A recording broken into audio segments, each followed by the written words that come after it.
El próximo 13 de febrero, Francisco Barbosa debería entregar la fiscalía a su sucesor electo por la Corte Suprema, pero él tiene la plena seguridad de que le dejará el cargo a su vicefiscal y la Corte no muestra la intención de tener lista la sucesión para ese día. Joana Rodríguez. Mónica, hay magistrados de una de sus salas haciendo recursos para retrasar el proceso y la Corte Suprema dice que tiene cosas tan importantes como esa para evacuar antes.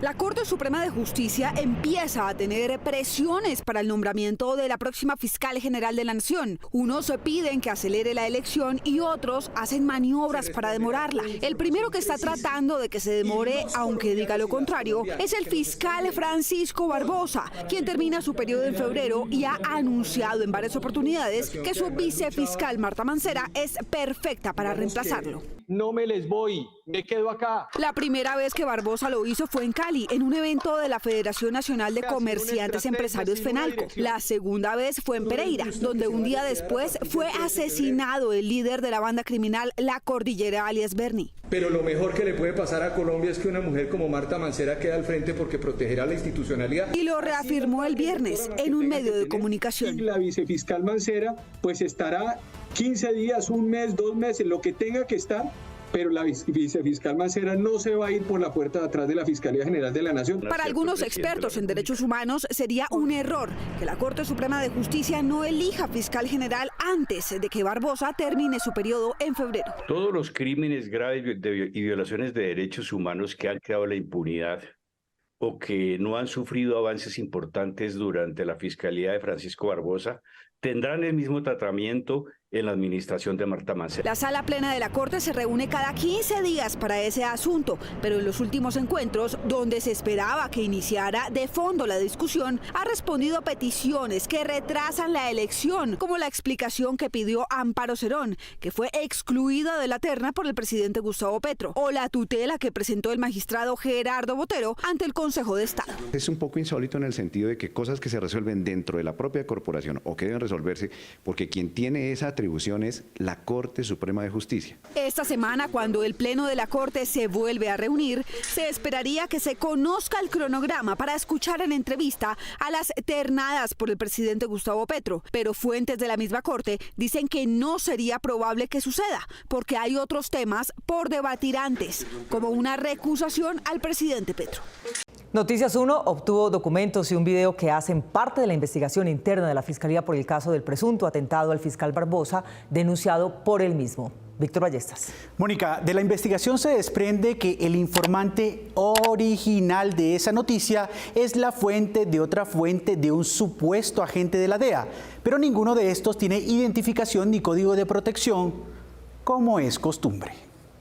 Conforme a las investigaciones que tenemos, se ocultó por parte del Ejecutivo información frente a la posibilidad de un atentado terrorista del ELN en mi contra. Ese es el discurso que ha repetido el saliente fiscal general Barbosa cada vez que tiene ocasión de hacerlo. El anuncio sobre un posible atentado a Barbosa se conoció por noticia dada por él mismo y por su fiscalía el 8 de agosto, un día después del puente festivo del Día Patrio 7 de agosto. Desde esa fecha, el fiscal planteó una disputa con el gobierno porque este admitió que no tenía mucha información sobre el caso, lo cual fue interpretado por Barbosa como un desmentido a su versión. Noticias 1 obtuvo documentos de la investigación que los subalternos del fiscal general adelantan para tratar de establecer la identidad de quienes atentarían contra su jefe. Uno de esos reveladores documentos, elaborado por la funcionaria Carol Viviana García, técnica investigadora, tiene fecha del 12 de julio de este año, es decir, un mes antes de que la fiscalía lo diera a conocer en público. Jefe, buenas noches. Hoy recibí información que a través de un subfuente de una fuente, un francotirador del ELN alias El Zarco fue capturado relacionado al asesinato de un policía. El mismo grupo de ELN está planeando un ataque contra el fiscal general y un general retirado. La investigadora completa su informe al director del CTI copiando fotos y organigramas del ejército en los cuales se clasifica, según inteligencia militar, a unas estructuras y miembros del ELN. No soy hombre de inteligencia. Noticias 1 también obtuvo el video del momento en que el comandante general del ejército, general Luis Ospina, es entrevistado por dos fiscales de menor rango en una pequeña oficina de la fiscalía, a donde fue el alto oficial, a pesar de su investidura, que de haber sido respetado redactada habría llevado a un fiscal de mayor nivel, por ejemplo, un delegado ante la Corte, a recibirle sus respuestas en el propio despacho del comandante, como suele hacerse por protocolo y respeto institucional, y no al contrario. El comandante Ospina afirmó que él solo se enteró del supuesto plan para atentar contra el fiscal el 4 de agosto, es decir, solo 4 días antes de que Barbosa lo anunciara, pero un mes después de que la fiscalía estuviera revisando el caso. Viernes 4 de agosto en horas de la noche, mi jefe de inteligencia, William Prieto, brigadier general William Prieto, y me dice: mi general, me han pasado una información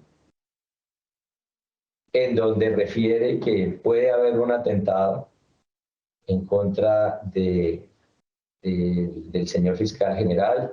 Lo que recibió como información el general Ospina fue un escueto mensaje en el chat de su celular, sin mayores datos. La fuente es una fuente que conoce el CTI y es una fuente que conocemos nosotros como Ejército también.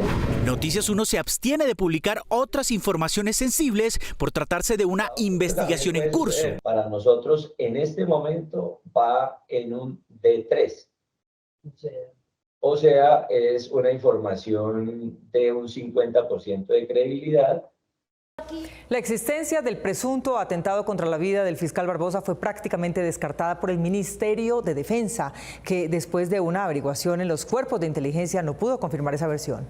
Joana Rodríguez. Mónica, aunque el fiscal estuvo hasta en la Comisión Interamericana de Derechos Humanos solicitando protección, el gobierno no tiene pistas sobre esas hipótesis. Las relaciones entre Barbosa y la administración Petro quedaron totalmente rotas. La noticia sobre un supuesto atentado contra el fiscal general Francisco Barbosa la dio a conocer la propia Fiscalía mediante un comunicado el 8 de agosto. Estaría realizando una capacitación a integrantes de ese grupo armado organizado para producir un atentado con francotiradores bajo la coordinación de alias El Rolo. Barbosa se reunió con el ministro de Defensa Iván Velásquez y el propio presidente Gustavo Petro después de su denuncia, pero no pareció quedar satisfecho con el resultado. Para mí. El fiscal Barbosa apareció días después en Washington, en la Comisión Interamericana de Derechos Humanos, donde pidió medidas cautelares para su protección. En este momento nosotros no tenemos ningún tipo de reforzamiento de seguridad por parte ni del Ejército Nacional ni del Gobierno Nacional. El fiscal cuenta actualmente con 24 escoltas y 7 vehículos blindados por turno de cada 24 horas, más los esquemas de seguridad que tiene toda su familia.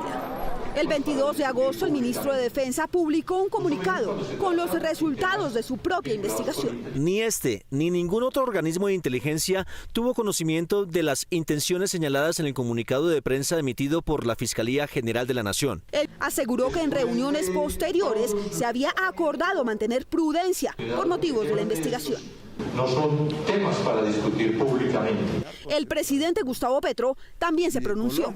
Un alto funcionario del Estado se ha dejado engañar. Siempre personalmente le he ofrecido mi apoyo para la seguridad que requiere, como es mi deber, y lo seguiré haciendo. Barbosa estalló, pero a través de su vicefiscal, Marta Mancera. Por supuesto que aquí no nos están engañando a la Fiscalía General de la Nación. Creerle o no creerle a una fuente lo dirá la investigación, no el ministro de Defensa, no la cúpula militar, y mucho menos el señor presidente de la República. Por su parte, el propio ELN desmintió las afirmaciones de Barbosa y las amenazas que también habría organizado ese grupo guerrillero en contra de la senadora María Fernanda Cabal y del general retirado Eduardo Zapatero. De verdad, este es un cuento chimbo. A estas alturas no se ha vuelto a hablar de atentados contra el fiscal general.